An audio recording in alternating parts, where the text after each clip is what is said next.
Welcome to the Front 7 Podcast. I am your host, Money Mike, and this is a special post Super Bowl 52 edition of the Front 7 Podcast, breaking down the Philadelphia Eagles' upset victory over the New England Patriots. 41-33, the final score, as Nick Foles proved that not only can he throw touchdowns, he can catch touchdowns as well. A lot of trickery, aggressiveness by the Eagles, going for on fourth down, especially late in the game. 6 minutes to go. They go for on fourth down. They get it. They get a whole new set of downs. Nick Foles finds Zach Ertz for the game-winning touchdown. Incredible coaching by Doug Peterson in his second year. The first coach to win a Super Bowl in his second year since Mike Tomlin in 2008, when Mike Tomlin led the Steelers to a Super Bowl victory over the Arizona Cardinals. The story of this game here, literally no defense whatsoever. 41-33, a high-scoring game, something that I think we did not expect to see. When you look at the Eagles' defense throughout the season, Jim Schwartz has done an excellent job there as defensive coordinator. They are very fortunate that he did not take a head coaching job next year, so Schwartz will be back on the Eagles sideline as their defensive coordinator. So, as I've said before on this show, the NFL is one big story. With every new season writes a new chapter in NFL history. And when you look back at the Philadelphia Eagles Super Bowl win, one of the big things that we will be talking about is how did they win the Super Bowl after Carson Wentz went down with an ACL injury, and everybody thought that it was it. They were doomed, much like the Raiders were last year when the Raiders lost Derek Carr late in the regular season, and then their playoff hopes went down the drain. But I guess the Raiders should have signed Nick Foles to be their backup quarterback. Nick Foles tonight is the Super Bowl MVP of Super Bowl 52. 28 for 43, 373 yards, 3 touchdowns, 1 interception. And on top of that, he also caught a 9-yard touchdown pass on fourth down. Again, the aggressiveness by the Eagles here. Doug Peterson taking some gutsy calls that most coaches usually would not do in the Super Bowl. Most coaches you would expect to be conservative, just punt the ball, take the field goal. But a lot of aggressiveness here, and it shows why the Eagles made it to the Super Bowl and won. For the Patriots, a lot of people, I think, automatically assumed that this would be a victory. Tom Brady over Nick Foles. It's an easy victory, but hey, that's why we play the game. The Eagles' defense struggled throughout the night. As I said, there was really no defense on both sides of the ball. Eagles' defense struggled mightily to get to Tom Brady, put any pressure on him at all. One of the drives late in the game, in the second half, it was literally like 3 straight plays right to Gronk. Gronkowski, proven time and time again, he is uncoverable. Gronkowski here, he went off 9 receptions, 116 yards, 2 touchdowns. It will definitely be interesting to see what will happen in the offseason. Gronkowski, in the post-game interview with the media, has said that he is thinking about retirement. A lot of times players, after a big loss like this, they will say those things in the emotion of the moment. So we'll see how serious he is. about retirement after he thinks about it for a couple weeks. It would be a big loss for the offense if Gronkowski would choose to retire. He is only 29, so it's really interesting that in his prime he is thinking about retirement. Brady will be back, Belichick will be back, but yet it's Rob Gronkowski is the one that is considering retirement, when everybody thought maybe Belichick would walk away with another Lombardi, leave the Patriots. Tom Brady would retire after winning another Super Bowl. But here we are, following the loss to the Eagles. At 29 years old, Rob Gronkowski is considering retirement. Would be a huge loss if he did retire following this game tonight. And again, I want to go back to the fact that, we practically had no defense in this game. Late in the game, we saw the Eagles get more aggressive, trying to close out the game. They were able to get to Brady, strip sack him, recover the ball, and we thought at that point the game was over. Thought the Eagles would go ahead and run out the clock, and the lasting images of Tom Brady in Super Bowl 52 would have been the strip sack by Brandon Graham, the recovery by rookie Derek Barnett, incredible play calling there by Jim Schwartz at the end. You have to wonder, that kind of play calling would have happened earlier in the game. Would this have been a different score and a different result stat-wise when you're looking at the stat sheet for Tom Brady? 28 for 48, 505 yards, 3 touchdowns in this game. It's purely incredible. You see 505 yards thrown by Tom Brady, and you think, oh, Patriots probably should have won, right? And for Nick Foles to actually match Tom Brady, practically score for score, and essentially you have to wonder here, Super Bowl 53 next year, if Carson Wentz is healthy, can the Eagles, this is what they did with Nick Foles. Carson Wentz went down with the ACL, and you think the season's over with. Nick Foles comes in, and he takes them. They embrace this underdog role. For the first time in the playoffs, a number one seed, the Eagles were the number one seed, and they were actually underdogs to the Atlanta Falcons in their divisional round game. And the Eagles went out there, they beat the Atlanta Falcons. Nobody gave them a chance. And then, here comes Minnesota. Everybody's thinking, okay, Minnesota's going to go. They're going to be the first team to play the Super Bowl in their own home stadium. Nope.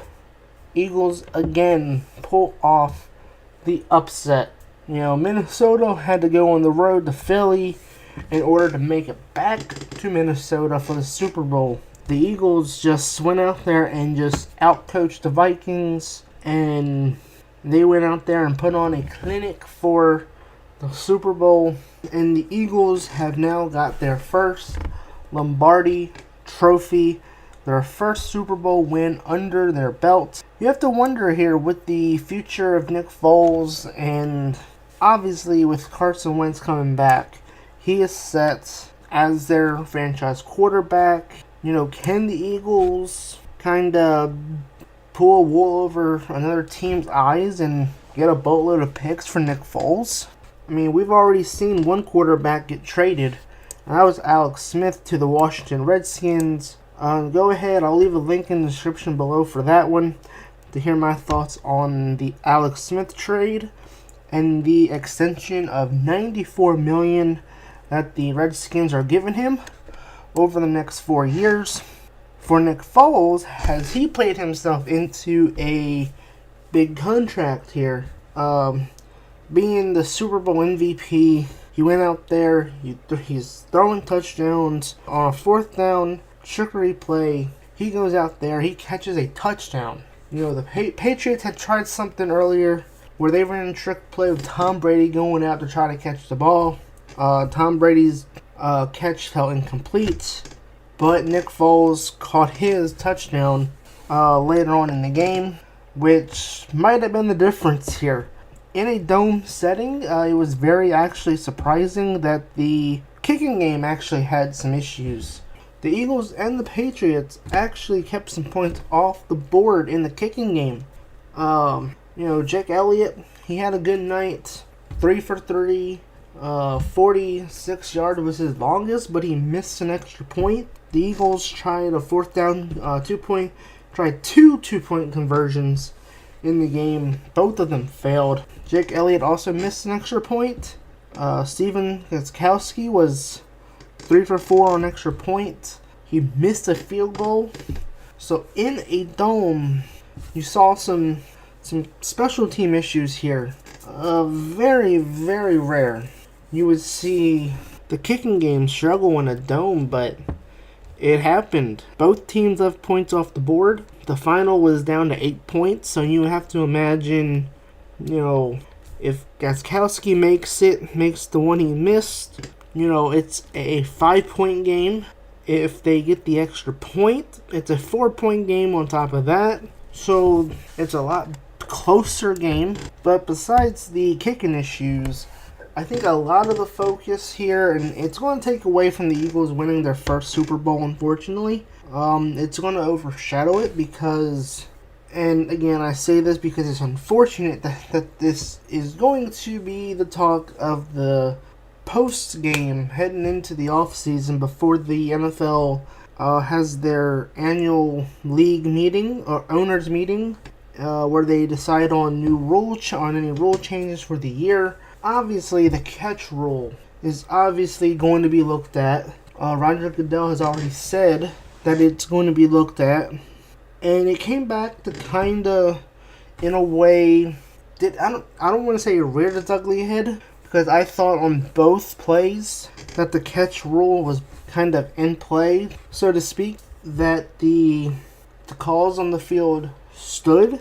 Now, I know a lot of people are going to say, well, if you look back at this play, look at this play, how can you say that, well, they made a catch here in the Super Bowl, but yet this was not a catch in the regular season? There's going to be a lot of discussion on that one.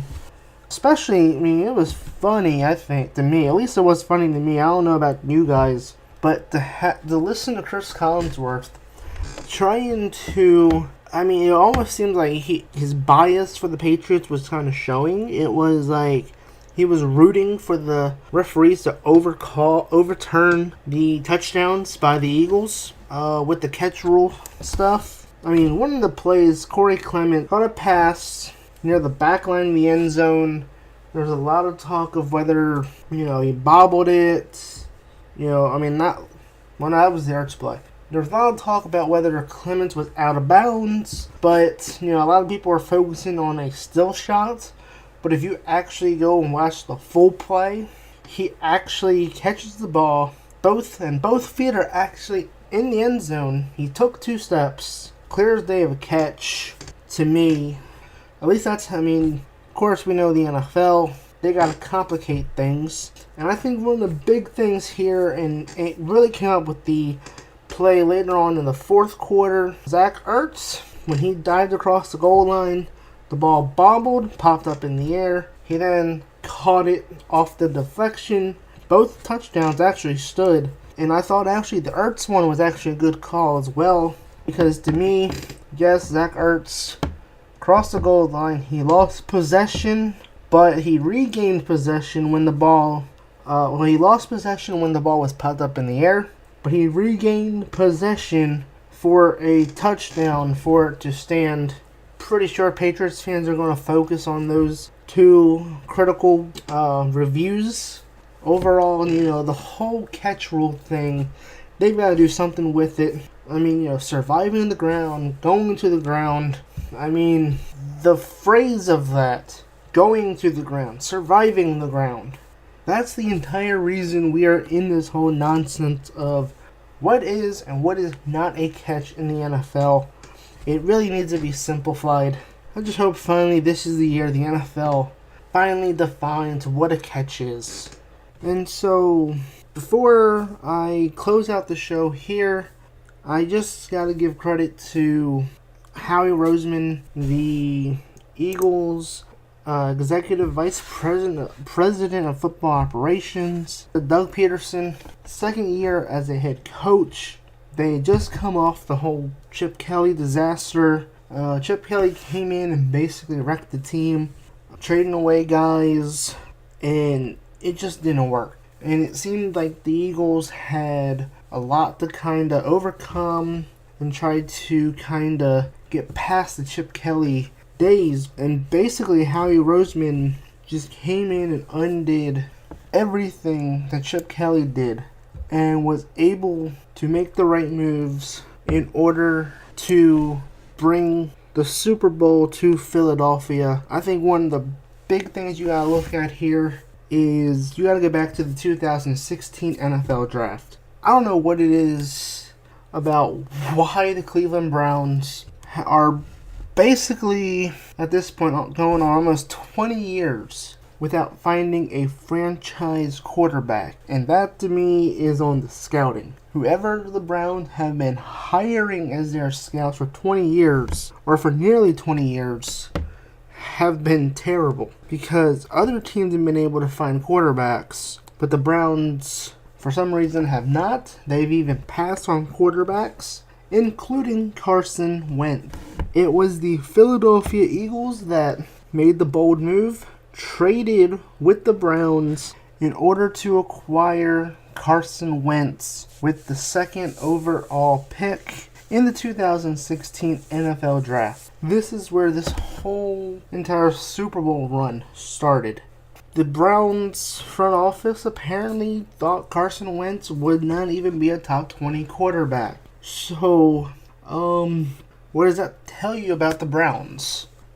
Because apparently the Eagles did their homework on Carson Wentz and the Browns did not. Now, after they got Carson Wentz, you know, a lot of the teams, once they have a young quarterback, they go out, they surround him with weapons. And this year, boy, did the Eagles go out and make sure of that. Alshon Jeffrey, 1 year, $14 million contract in March. He signed an extension with the Eagles. I think it was in January, before the playoffs, I believe. The Eagles now have a top quarterback in Carson Wentz, Alshon Jeffrey, who will now be there for a couple more years. Torrey Smith, 3 years, $15 million contracted back in March. They had previously tried to trade for Torrey Smith in the 2016 season, but that did not go through, so they ended up signing him as a free agent. So they were loading up on offense for Carson Wentz, making sure he had the weapons. And, you know, one of the big things, again, you know, coming off the Chip Kelly disaster, for a lot of teams, when they get rid of head coach, they start over. A lot of it is, okay, you got to clean up from the previous regime, and you gotta take your time. It's going to take time to build, but yet the Eagles were able to make the right moves in free agency.